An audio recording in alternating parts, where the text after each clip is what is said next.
Welcome back to our colorful, happy home.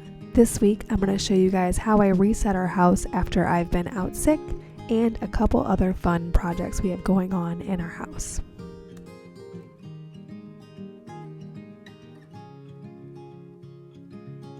So like I said, this past week was a little bit of a rough one because I was out sick for almost 3 full days. And I feel like whenever I am out sick or when the homemaker is out sick, there's a lot of resetting that needs to be done. So that is what I want to show you guys, what a typical reset day looks like in our house.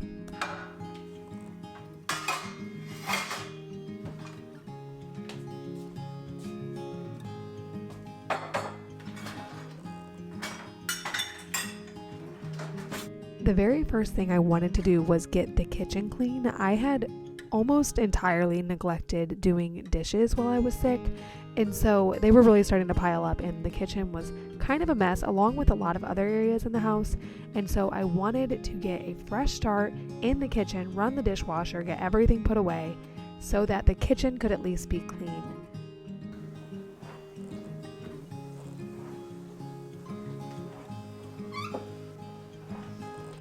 The next thing I needed to do was cook the meat that I had laid out before I got sick, and we never lay out 2 things of meat at one time, but this particular time we happened to do that, and so I wanted to get started on it because I obviously wouldn't want this to go bad in the fridge.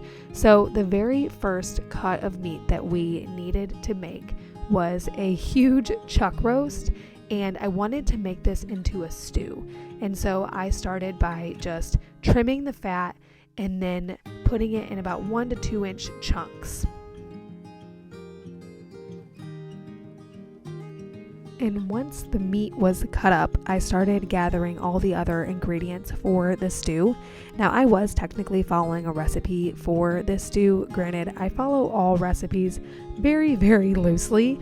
And so in this stew, we did 1 onion, a couple stalks of celery, some carrots, some tomato juice, and tapioca pearls, which I have never cooked with before. So I thought that was kind of fun.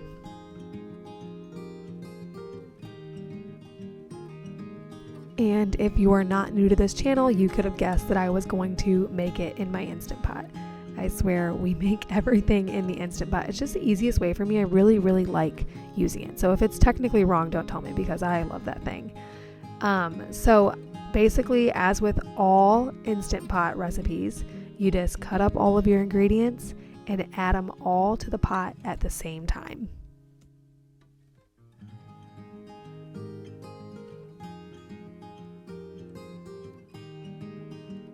Now, this was actually my first time making a stew in the Instant Pot, and so I also got to use that setting for the first time. And I knew that it would take a really long time for it to cook. I think it was at pressure for almost an hour, which is a really long time. And it took a long time to come to pressure because there were so many ingredients inside the Instant Pot. And so that's why I wanted to get it started in the morning, because I knew if I got it started, I could start tackling other areas of the home that needed to be cleaned up, like our living room. Just every area of the home more or less gets neglected when the homemaker is out, because this is my role. And so when I am sick and can't do my role as well, things get left out or fall through the cracks. And so the next thing I wanted to do was clean the living room upstairs.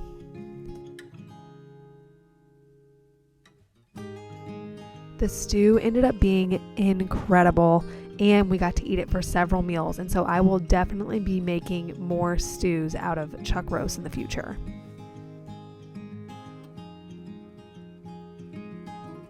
A home reset is not complete, in my opinion, without changing the sheets and doing a load of laundry, because that just makes everything feel so clean. I always say that if I can get the kitchen clean and I can get the laundry done, my house feels so clean and so fresh. So this was definitely a much needed day for just feeling alive again and feeling good. It definitely felt really, really good to have everything clean and fresh.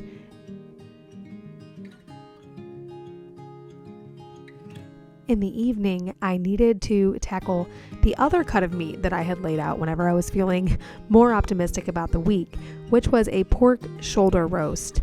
I specifically laid this out in order to make pulled pork sandwiches. Now, we get all of our meat from my sister. She farms cattle, pork, and chicken, and we also get our eggs from her, but that makes it to where we can confidently make pork cuts because we're able to get it from a really, really good source. For this recipe, we needed to trim the fat off the pork shoulder and cut it into 3 pieces. And then we made a spice mix with brown sugar, garlic powder, cumin, chili powder. I can't remember all of them, but we made a spice mix and rubbed it all over the pork shoulder before putting it in, you guessed it, the Instant Pot. I've mentioned this in previous videos, but I love making recipes like this because for 2 people, it's kind of hard to cook all the time because you really have trouble going through all that amount of food. And so with a recipe like this, we can make it one time and then have pulled pork in the fridge for a few days, and we can have it for lunch with easy sandwiches. Just put some barbecue sauce and some coleslaw on top of it, and you have a really easy, tasty lunch. You might have noticed the Coca-Cola going into the Instant Pot with the pork shoulder, and I'm not a huge soda person, but this recipe was rated so highly on Google that I had to follow it exactly, and that is what it called for. And I have to say, it has been really, really good. I'm super happy with our unique cut of meats that we made this week. They have been really, really good, and we have been able to get several meals out of each of them. Pulled pork sandwiches and beef stew for dinner almost every day.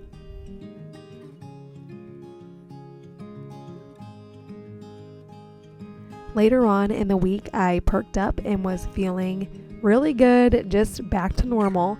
And so we finally tried a recipe that we have been talking about for a long time.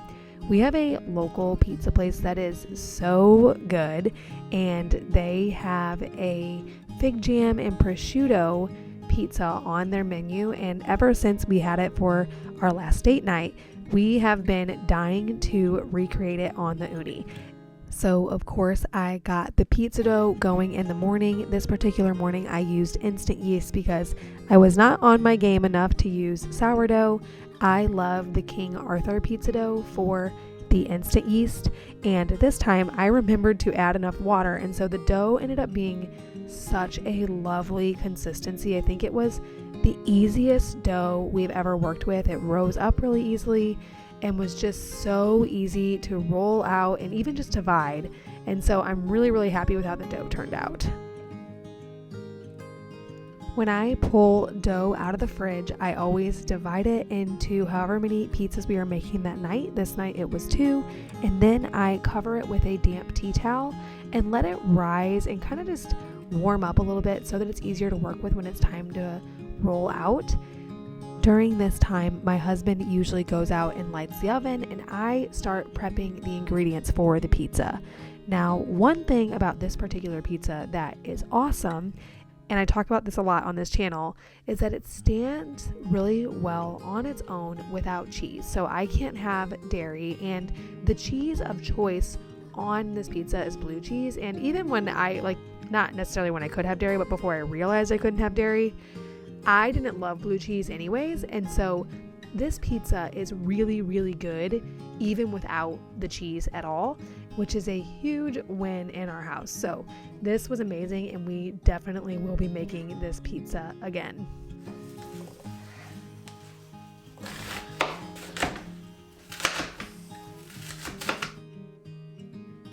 The base of this pizza is fig jam, and it is just the perfect base for a pizza that also has prosciutto on it, because the fig jam, the sweetness of the fig jam just kind of complements the saltiness of the prosciutto so well. And so we added the fig jam and the prosciutto, and then we also sprinkled on some red onions and some arugula as well. My husband thought that a balsamic glaze would be really, really good on top once we pulled the pizzas out of the oven. And so while he was doctoring up the pizzas, I started making a balsamic glaze on the stove. We popped the pizzas in for a quick par bake, and then we took them out to the uni to let them get all crispy and yummy. My husband and I both agree that this was probably one of the best pizzas we have ever made, and so we will definitely be making this particular flavor pizza again.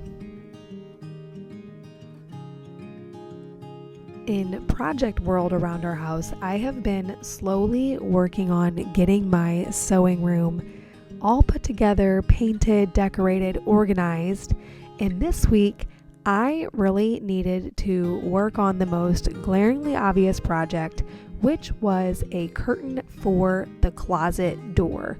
So we used to have bifold doors down there, and they constantly fell off the track, which was so annoying. And so of course I thought, okay, I can replace the track. So I replaced the track, and that totally didn't work at all. It still fell off the track all the time. And so I think it might have something to do with the slope in the wall. It doesn't matter. Basically, I decided that we are going to go a different route and do a curtain. And I had previously thrifted this king-sized bed sheet in this cute palm tree print that goes perfectly in my sewing room. And so I decided to make this the curtain for the closet. I debated back and forth on what type of curtain I wanted to make, but I ultimately landed on doing a tab top curtain. And so I started the project by cutting off a 4-inch strip of fabric from the width of the king size sheet, and then I cut those 4-inch strips into 8-inch sections to basically get 4 by 8-inch sections of fabric. I ended up with 20 of them, and so then I took each of these pieces, which were going to be the tabs, and pressed them right sides together and clipped the tops so that I could take them over to my sewing machine and sew them all just one after the other, right sides together.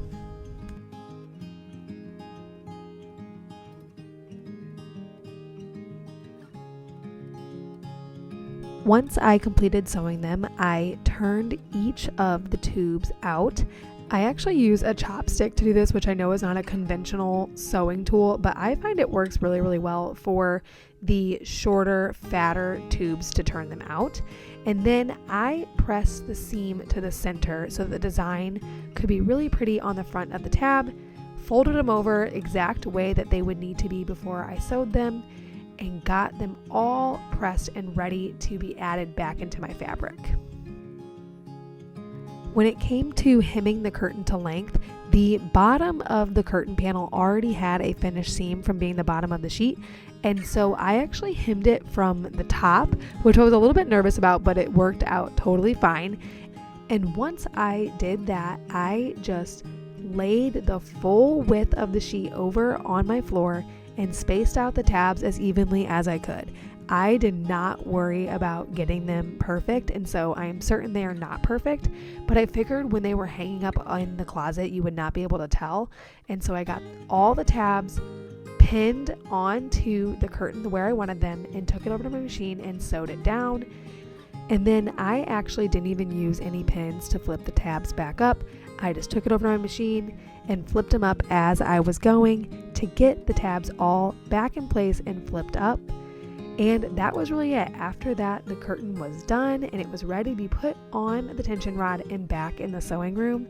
I am so excited because this was previously just like one big black hole in my sewing room, and now it is beautiful and pretty, and it is so functional, and I made it myself, which is always very rewarding and fun.